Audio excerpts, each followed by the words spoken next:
Go. Hello class. So today we'll be starting with the simple rules of differentiation. Already we've done the differentiation using the first principle where we learned the limits, where we applied limits to solve for functions in respect to x. Now, okay, let's just to recap on that. Let me just recap on that before I start up with this one. Just remember, we found out that to find it, the formula is finding the limits as we have the change in x tending to 0. Remember, that's for our dy dx. Remember, it is not dy over dx, it's dy dx. So limit as change in x, or as delta x tends to 0, of what?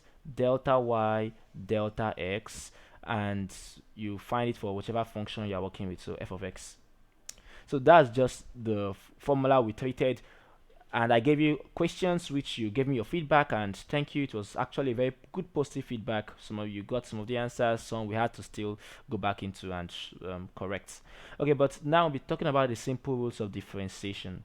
Now in simple rules of differentiation, it is trying to use um, very good concise methods in solving what you would have used the first principle to do. So the first principle is actually a very long method, especially when you're given things like roots and so many other functions to work with. But when you work with the simple rules in differentiation, you will not need to follow this longer method.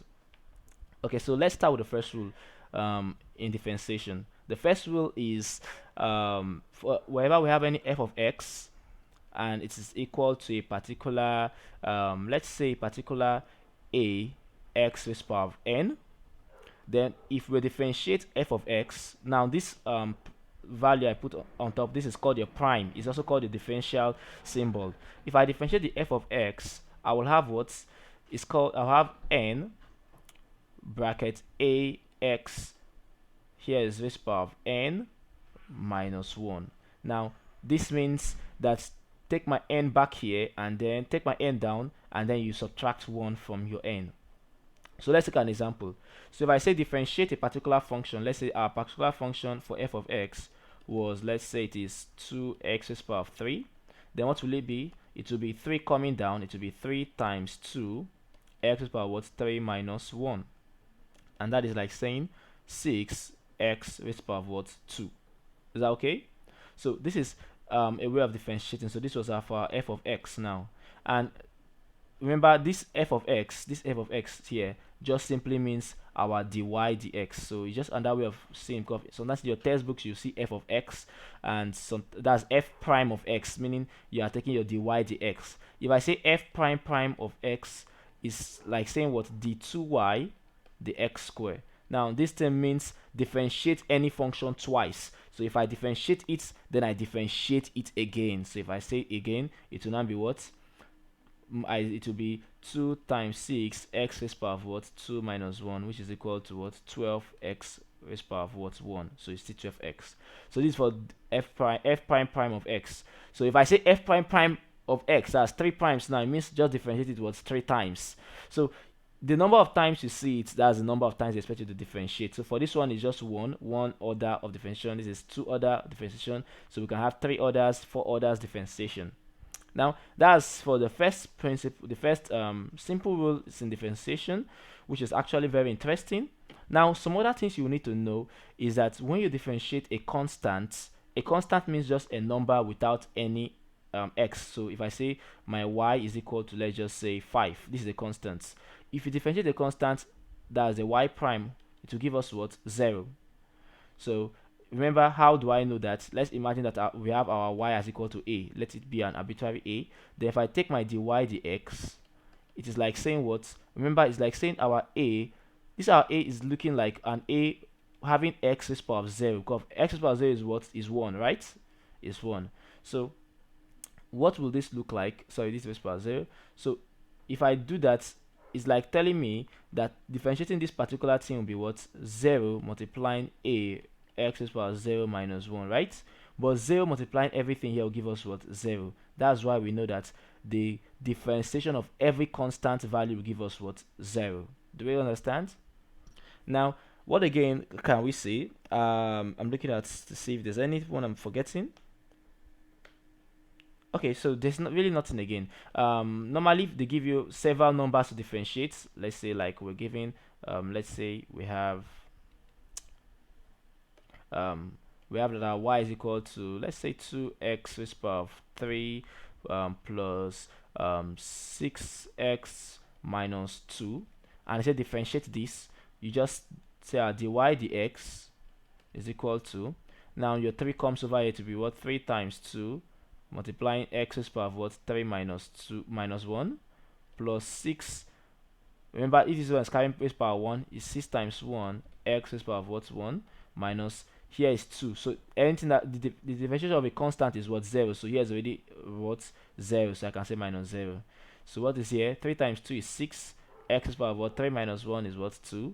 Plus 6 times 1 is still 6. So we have 6. And then here is 1 minus, sorry, I didn't put minus 1. It's also 1 minus 1. So here's x raised to the power of 0. What's x raised to the power of 0? Is 1. So here's, so our final value is what? 6x squared plus what? 6. Because 6 times 1 will give us 6. So this is for our dy dx of this particular case. So next time when I come, I will take more questions, or let's just take one more. Let's just take more stronger questions to solve. What if we're given, let's say we're given, let me look for questions I have that are looking quite tough. So I want something that is going to task us. Okay, now this is very interesting. Y is equal to x squared minus 4 over x. Let's solve this question. Let me draw a line here so we'll not confuse ourselves. So how do we solve this? Our dy dx will be equal to, so for this one it will be 2x, right? Look at it, 2x. Then for this particular one, how do we do it? To be minus what? Now I can write this 4 over x as what? 4x raised to the power of minus 1. Remember, according to indices, because this is like saying 1 over x, which is x raised to the power of minus 1.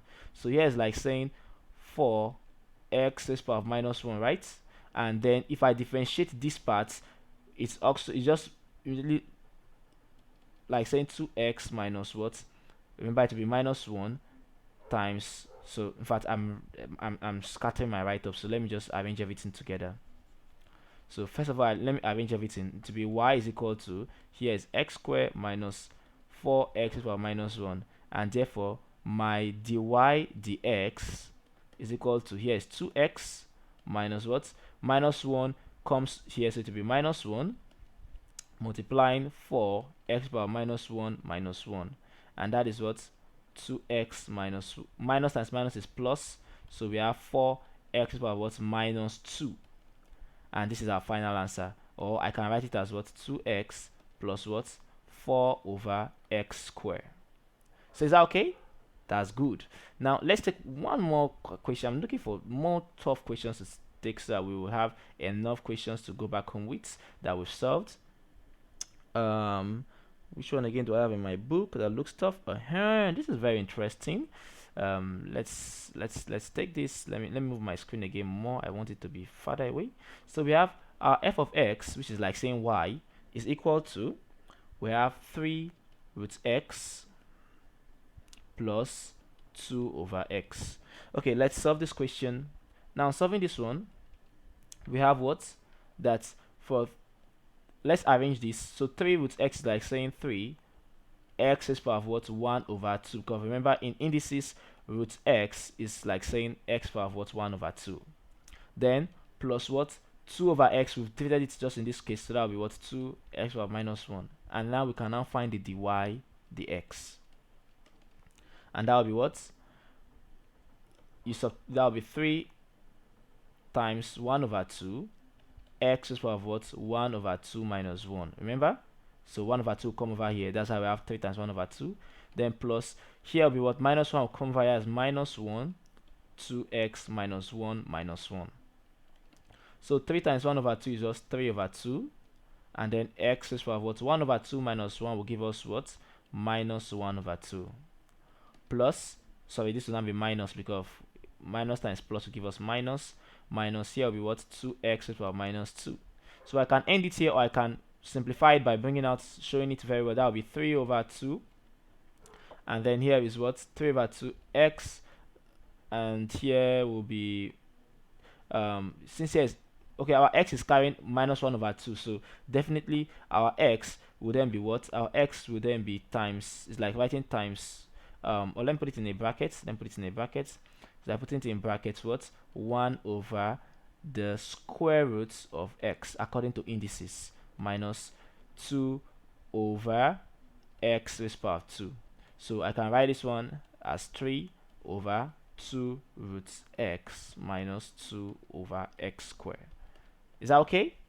Look at it very well, and if you have any question, you can ask in the comment section. So let me just take one last question. I want to stop here, but I feel I need to take one last question just to drum it in. Okay, so we have this question here. They say find the gradient of the tangent. Now let me just copy it out. I would like to copy it out so that you see how questions can appear. Now this question is actually a Cambridge IGCSE question, so for those who would like to write their IGCSE questions, this is a nice one to do. So they say find the gradient of the tangent. So we have find the gradient of the tangent through, we have the question as what? Y is equal to 2x squared minus 3x plus 7 at x is equal to minus 1. Now when they say find the gradient of the tangent, know something. I know I didn't say this in the beginning, but know this. Find the gradient of a tangent is actually what? Differentiation. It just means find the just differentiate it. So if I hear the word find the gradient of the tangent, it just means differentiate this particular solving. And when you find it, then find it at when x is equal to minus 1. So first of all, we have to differentiate everything here. So dy dx is equal to, differentiating this 2 will come over here, that will be like saying 4x minus the differentiation of 3x will be what? Just 3, and here is plus 7 is out because it's a constant, this differentiation. Then you now solve it at when? At x equal to minus 1, it will be what? We have what? It implies that our y prime is equal to what? This y prime actually means dy dx, which is the gradient, is what? 4 brackets minus 1 minus 3, and that's 4 times minus 1 is minus 4 minus 3. What's minus 4 minus 3? Minus 7. So at when x is equal to 1, our gradient is equal to what? Minus 7. So find the gradient of turning to y equal to this at x equal to minus 1. This is the final answer. Now y is our differential called the gradient of the tangent because it is trying to show you the change in y over x. Remember when you were in school, they taught you that to find your gradient is what? Y2 minus y1 over x2 minus x1. I don't know if you really did something like this. This is how to find your gradients. Now it's this thing, this y2 minus y1 actually means change in y over what? Change in x. And remember I told you, when we now start solving in differentiation, we found that the best way to find changes is when we use our dy dx. So that's why we now dy dx is also meaning the gradient. Okay, so we'll end it here. Next video we'll talk about another rule in differentiation. I think that's when we enter what they call the chain rule, your chain rule, or you call it your function of function rule. So see you in the next video.